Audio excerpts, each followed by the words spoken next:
আপনি যদি বাজার থেকে তেল কিনে থাকেন তাহলে আজকের ভিডিও আপনার জন্য। কথা বলবো আজকে আমরা যারা বাজার থেকে তেল কিনে থাকি তারা প্রতিশয় আমরা অনেকেই বোতল না নিয়ে দোকানে গিয়ে থাকি।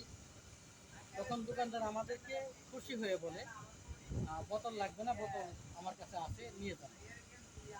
তো এই মুহূর্তে যেটা বলতে চাচ্ছি আমি, এই বোতলটির ওজন হচ্ছে 165 গ্রাম বা 101 গ্রাম।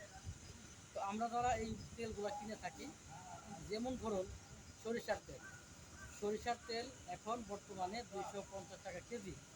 তাহলে আপনাকে এই বোতলটা সহ মেপে তেল দিবে।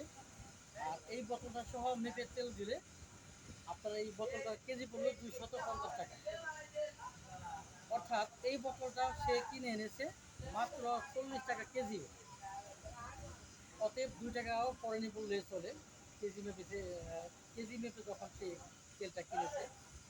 তো আমরা চেষ্টা করব বাজার থেকে এমন একটি বোতল 10 টাকা হলে কেনা যায়, 10 টাকা দিয়ে কিনে আমরা তেল আনবো ইনশাল্লাহ।